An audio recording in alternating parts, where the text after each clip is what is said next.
G'day fellas and welcome to a casted game. We are here on Lipany. Would you look at that? It's back, baby. It's been a while since we've seen it, but I tell you what, I'm excited to see it again. Let's get into it. Sporting it on the north side of the map.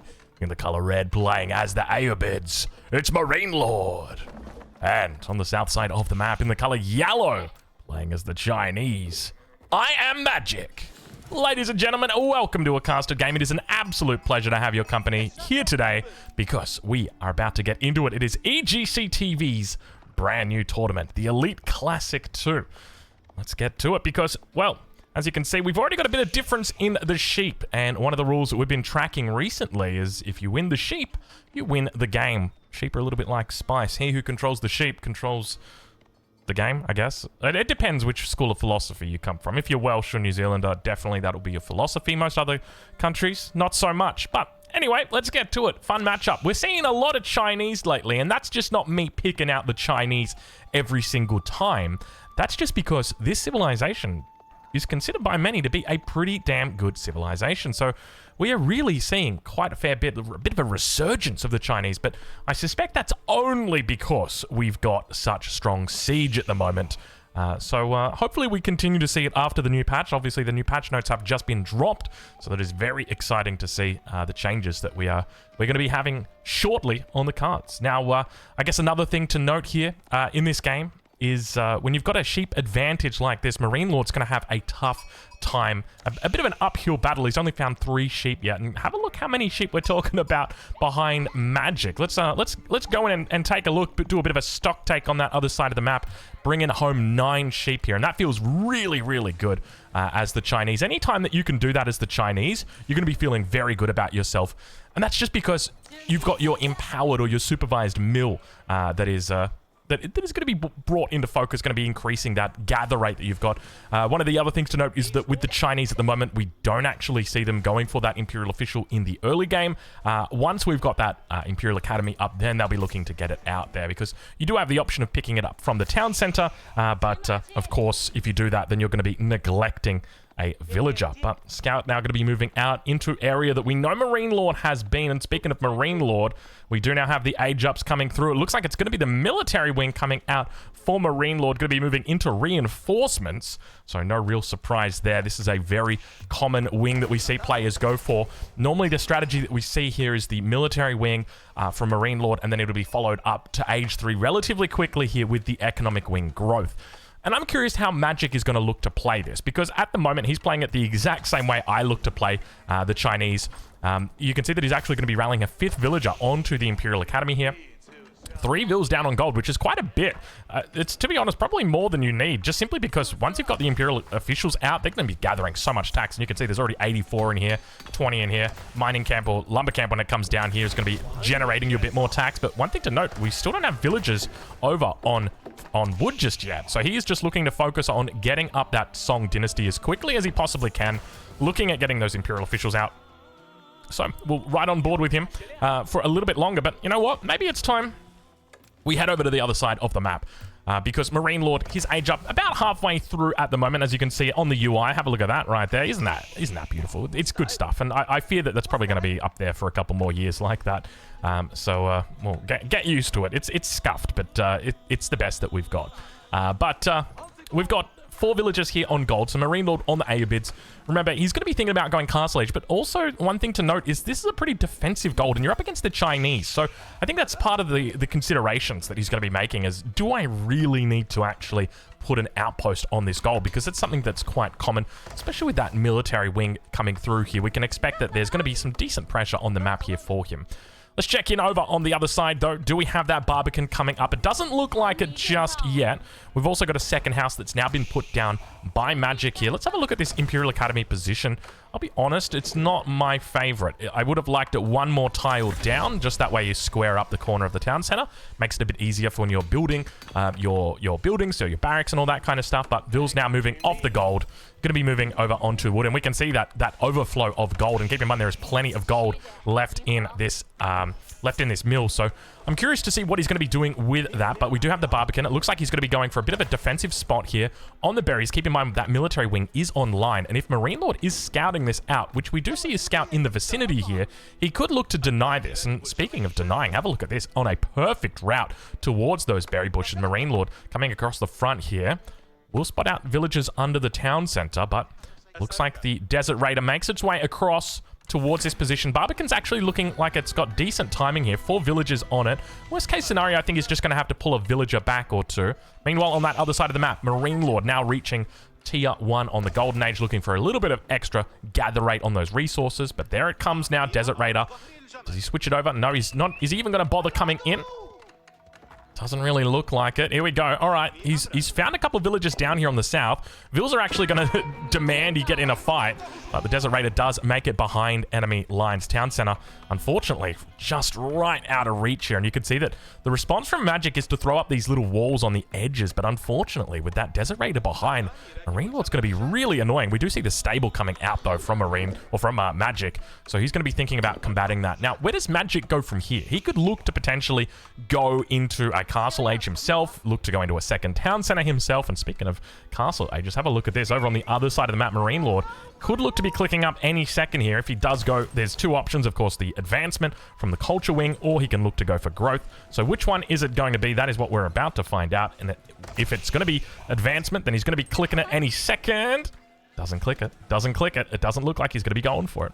Instead, going to be opting for a little bit of a difference. Horsemen now going to be coming out here as well on this south side. Magic is going to be looking to shut this down. Now, keep in mind, these they do technically counter each other, because the Horseman does bonus damage against ranged units, and of course, the Camel does bonus damage against cavalry, but Magic got to be careful not to lose that Horseman there. We'll be going down shortly. All right, there we go. He's made it out safely. And now on the other side of the map, it looks like the age up has now come through for Marine Lord, and it is going to be that growth. 8 villagers going to be coming online for him shortly. Stable getting thrown up, and you can see how powerful this strategy is.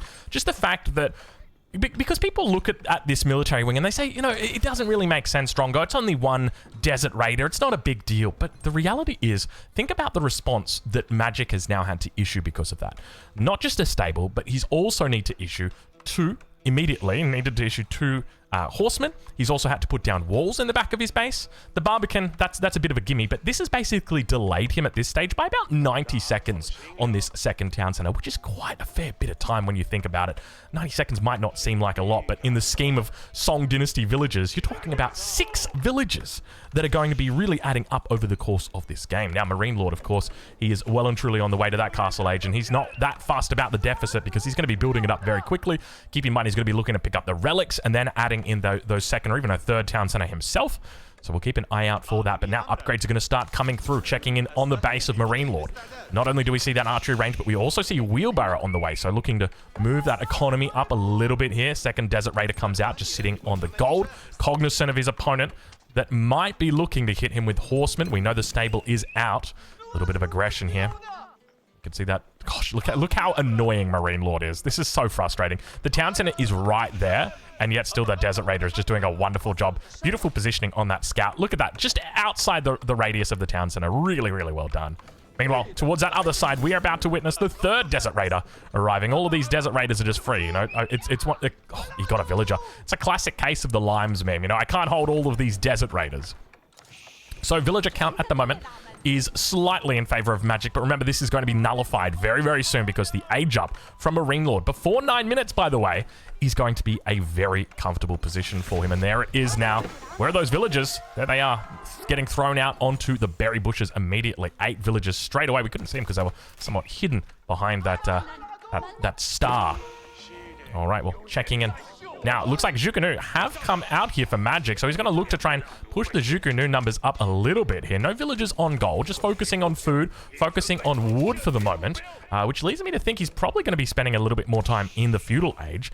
I wonder how he's going to look to deal with the presence that Marine Lord's going to have out here. Keep in mind that he's going to be looking to get those Camel Lancers on the field shortly. Marine Lord now with the first of the Camel Lancers arriving. to meet the Zhukunu. Keep in mind the Zhukunu don't even need to get their ranged armor, or rather their ranged attack upgrade, just simply because they're already doing the maximum amount of damage they can against those Camel Lancers. So that is always important to consider. But we do now see the Mosque coming up here as well from Marine Lord. So playing a very standard game at this stage. I'll be honest, the more I watch the Ayyubids, the more I kind of just want to play them because it just feels so easy. I know that we're watching Marine Lord and he makes it look easy, but at the same time, it's one of those things where it's like, the recipe for success just seems so simple. You know what I mean? Like, military wing into economic wing growth. You know, there's nothing else that's really going on behind here, and just making Camel Lancers. It feels so simple, so easy. How does Magic look to follow this up? Because the village elite is starting to build for him. Keep in mind, he's lost one worker so far. We don't have a wall between the gold and the wood line, which is going to be a little bit of a problem now because Magic might have to start thinking about moving towards a secondary wood line. We do see another villager may go down that. He's lost two already. But the horsemen together with the Zhukunu, ideally we'd love to see that wall come up, but I don't think you can rush something like this. You will lose villagers if you try and do it. Meanwhile, towards that north side, Camel Lancers are roaming. They're looking for a way through here. A couple of spears also going to be on the front to help out. He throws down or throws out one of those Camel Lancers, and this might be all he needs to find that special position. Now, keep in mind, even if he walls this in, he's still going to have trouble because his gold is going to be problematic. So he may need to wall a little bit further out. And ideally, it's one of those things where it's like the more you wall, the better it gets. Because if you want to go aggressive, let's say you go to the gold here and then the gold here, you can come along, connect the dot out to this wood line, and then come across. Like, you can see how easy it is, right? So you can go for this nice little safe one. Your gold's not very safe, though. But it looks like we do have Vils moving out. I don't think he's going to be thinking too much about walls. He's got plenty of military on the field. Camel Lancer numbers are starting to increase, though. This is a little bit worrisome. Zhukunu firing off, teeing off towards those Lancers, and the numbers continuing to build. Meanwhile, behind this, Marine Lord looking to pick up relics. We see the first on the way back. He's already picked up the first relic. That's going to be the second one there, Drongo. Meanwhile, in the middle of the map, he's going to be looking to secure that third relic. Marine Lord's also got a relic on the other side of the map, fourth one, and then fifth one back up towards his top side. I suspect he's probably going to be able to pick up 4 out of the 5 available. Hold your horses, though, because Magic is in position. Marine Lord with a little bit of an awkward front to the base. This is a classic Lipany, or a classic result of playing on Lipany, is you get these awkward spawns.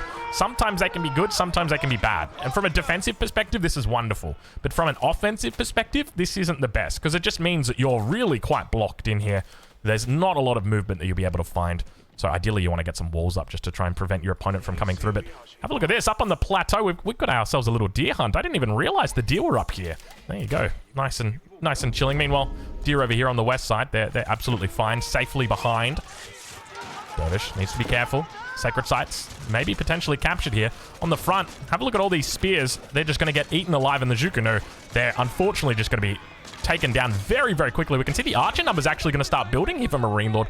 So looking to kind of follow that same that same idea as the Japanese. You know, we see this out of a lot of fast castle cities where they open up with knights and then they move into archers, and the archers just deal so effectively with any sort of spear presence on the field. And we can see how well Marine Lord has managed to clean this up. Now, keep in mind, behind this, Magic's going to be looking for a castle age. Ideally, the Zhukunu, you're just going to throw them away. But then the problem is, well, if you throw them away, what have you got defending your base? There's really not much back here, and we don't have any walls that have come up here, even though he's down over on the deer, and it looks like it might be 5 relics for Marine Lord. He's already got 4 in the bag. Have a look at this. And there's the second TC. 5th relic now. He's looking to try and pick it up. We'll be able to find it. And immediately moves it to the edge of the map. Doesn't look like there's going to be too much of a chase coming through. Magic is out here. We can see him rallying down towards the south, but I suspect Marine Lord will be long gone. Could also potentially see a bait on the cards here. Astronomical Clock Tower now going to be coming through for Magic. It's going to be in the back of the base underneath the Imperial Academy. So with this, he'll reach Castle Age. Now, he's got that 20 villager lead. You look up at the top and you're like, okay, 20 villager lead, not too bad. Well, you got to remember a couple things. Number one, Marine Lord's got relics. And not only does he have the relics, he's got 5 relics. Number 2, he's going to have Sacred Sites. So you're talking passive gold out the wazoo. We're talking 400 passive gold just from the relics. And that's for the rest of the game. That means once the gold's exhausted, it's there. That means that in the late game, when everybody's screaming and crying about they can only make trash units, Marine Lord says, actually, I can make units other than trash. On top of that, he's also got the Sacred Sites, which is going to be trickling him in a little bit more gold as well. 100 gold a minute coming in for each of these bad boys. So you're up to 600 gold a minute, 700 gold a minute shortly. And that starts to add up because every villager collects, or a villager at a base rate will collect about 38 gold a minute. Once it's got wheelbarrow, it goes up to about 42. Once you've got the specialized pick, it goes up to 45, 46-ish. And then I think it maxes out at about 52 to 53. So realistically, you have got the equivalent of about 14 to 15 villagers that are just collecting gold for the rest of the game that are for free. That's kind of wild. Zhukunu, now, going to be forced back away from the outpost as villagers, unfortunately, running into the enemy army, going to get cleaned up. Meanwhile, slowly but steadily, Magic is falling back. The crossbows are now going to start coming out. He's also got palace guards on the field, which should help him out a little bit, but Marine Lord's already picked up +2 on the ranged attack, which means that those palace guards are going to be struggling here. Meanwhile, only +1 ranged armor is through for those palace guards. We don't see any crossbows out yet for Marine Lord, but as long as there's a presence of palace guards, he should probably be forced back in this position. We can see just the one palace guard's probably going to be a little bit too, not too much, but you know, with the outpost and all that kind of stuff, it's just a bit unreasonable. So 10 workers taken out in that fight. Now, I know what you might be thinking. Okay, Drongo, but, you know, relics, sacred sites, sure, it's a lot of gold that's coming through, but at the end of the day, the difference between them isn't that much because Magic's got a second town center, and technically he's also Song Dynasty. But hold on. Because we've got a second town center that's come up from Marine Lord, so he's not really that far behind. And I suspect that there probably will be a third town center that comes through from Marine Lord in the near future. He'll most likely be looking for a forward keep, and then at the same time might throw a little bit of gold towards that third TC. Now, I just want to compliment Magic here on putting this granary in the back corner. This is such a nice position to be putting the granary, just because it makes it very easy to defend. You just put up a stone wall over here, you put a stone wall along here, and no one is ever breaking into that. And that feels great. Have a look at this. Marine Lord now going for a little bit of a push. We're going to see the Ayyubid death push coming out. Will we see the Tower of the Sultan? I don't think so, but we might. We could, maybe. Marine Lord going to start walling off very aggressive walls as well across the middle of the map. There's that third TC. Was it already up? Hold on. He must have already been going for that third TC. I just might be legally blind, but there it is. No real surprise there. 15 villagers count the difference. You've got those relics in play. Of course, he's killed 10 workers as well, but even if it was a 25 difference, Marine Lord would still be very happy with his position. Springald now coming out. Keep in mind, we did see a Springald coming out on the other side for Marine Lord. Nesta B's also here. Marine Lord's got to be careful. We know he doesn't have a particularly happy time when Nesta B's are on the field. Firing off towards the archers. Decent damage. Coverage isn't too bad. Springald going to get focused down here. This is a clock tower Springald. We'll be able to take out Marine Lord's own Springald, and the defense looks pretty decent. Despite the lack of numbers here for Magic, he should be okay. And Marine Lord's going to be a happy camper, at least for the moment, as he continues to kite back. He's forced villagers away from this southern side. Magic now, his economy is starting to really boom. Keep in mind, he is playing on Lipany, so there's lots and lots of berries on this map, which always feels great as China, because it just means you can delay that farm transition. But we do start to see it happening. There are a lot of farms that are beginning to come down here on that backside for Magic. So once he gets set up here, he's going to be looking to try and find that Imperial Age window. For him to find that, though, he's going to need to get stone. That's a big part of going for Imperial Age as the Chinese, is you want to get stone. And the trouble that you're going to have is that you've got 2 stone outcroppings right on the front where your opponent's attacking. You've also got stone in the middle, which you could potentially go for. The reason why you do that is because you want to get a keep down, and the keep is hopefully going to keep you alive while you get to Imperial Age. Underneath that, you keep your nest of bees. So I definitely see a way right now for Magic to win. The only issue I've got, though, is there's a sacred victory on the cards. Magic right now is on a timer. He's got 6 minutes to win this game. Well, not win this game, but to push back his opponent. And that's not a lot of time. His food economy is only just coming online now. He's picked up his horticulture as well as fertilization. And I think it might be time for him to consider moving these villages back to somewhere a little bit safer. Because Marine Lord now on that north side is beginning to build presence. Now, Imperial Age. Is it on the cards for Marine Lord? It is on the cards. I do apologize. There it is on the cards. That is my fault for missing it. I was looking out for it, but he's gone for that early age up. You know, the one that it takes a little bit of less resources. So unfortunately, I apologize. I missed it. We do have the age up coming through pretty soon from Marine Lord, actually. Once he reaches Imperial Age, that's going to give him a decent advantage. Not only elite units, but he'll be able to get things like roller shutter triggers for his Springalds if that's the route that he wants to go, which is normally a pretty decent route. But I think this also gives a little bit of space here to Magic. if he can neutralize a sacred site, though. That's on the one condition. I feel like in this game, the winner, Magic will win if he can neutralize the sacred site. If he doesn't neutralize the sacred site, obviously, he's going to lose. But the push is now starting to come out. There's the age up from Marine Lord. Things are going well now for the Frenchman. Beginning to move these units out. We'll do a little bit of a split screen and see how they're doing as the push begins to come to shove. Plenty of units out now. He needs to keep something on the sacred side. He's not going to be doing it just for the moment. Keep in mind, there are no Springalds here from Marine Lord. Elite upgrades are on the way in. Has he picked up that extra little bit of research speed? It does look like he has. He's got that extra 50% research speed. Still not capturing that sacred site. Down towards the south side. Outposts going to be coming up either side of the wolves. Units going to be rallied down there as well. But still, we don't see. He just needs 1 or 2 ranged units holding this sacred site. There's the elite upgrades. Magic has waited too long. And now at this stage, Marine Lord is in a very good position. With the elite upgrades coming in, it means he's going to be able to take this fight easily. Because the elite upgrades just give him the ability to have such more effective trades. He's got more health to survive through on these archers. These archers are going to be surviving a lot more of the rockets from the nest of bees. And 3 nest of bees in the mix. Marine Lord going to be trying his best to take his opponent out. He's got double the military population. Keep in mind, 4 minutes and 30 seconds to a sacred victory. What other options does he have here? After losing this fight out in the center, Magic needs to start thinking about taking other sacred sites. I guess you could probably look to throw a keep down in the middle here and then stick villages on the sacred site if you want to rush it up. But even then, it's going to be really hard after just losing the army. And I feel like this is just a classic case of Magic just needed to push, hold the sacred site, or force a fight while Marine Lord was still castle-age units, and then back immediately. I think that was definitely the play. And once you see your opponent is an Imperial, you have to make that decision straight away. You can't wait. You just have to go. Outpost is going to get cancelled on that bottom side. The Springwood emplacement for Marine Lord is already online. And we now sit in a bit of an awkward spot. Magic, he's looking to slowly push forward with Outpost. We see Springwood emplacements coming through. He wants to put a bit of pressure on, but look at the amount of horsemen that are out on the field here. Marine Lord is pumping non-stop. He's got a huge economy behind this. Have a look at the size of that thing right there. 5.5k coming through. Springwood emplacements firing off. Units as well. He's got the Palace Guards, but even at this stage, you can fight elite horsemen. They're very happily against Palace Guards if they're in the Castle Age. That is a perfect fight for Marine Lord. He will be super duper happy with that. But where does Magic go from here? Because when it comes to population, he's down by about 22 population. And realistically, on the economic front, he's also lost villages. Remember, there were a huge amount of villages here that went down. Nest of bees also going to be cleaned up.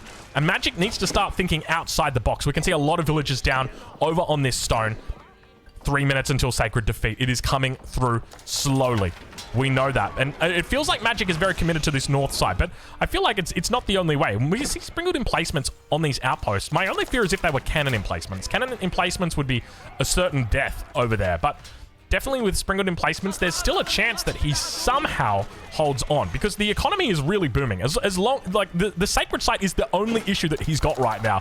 As long as he can neutralize the sacred sites, like, he can genuinely win this game. I'm confident in it, even though now he's down by like 40 population.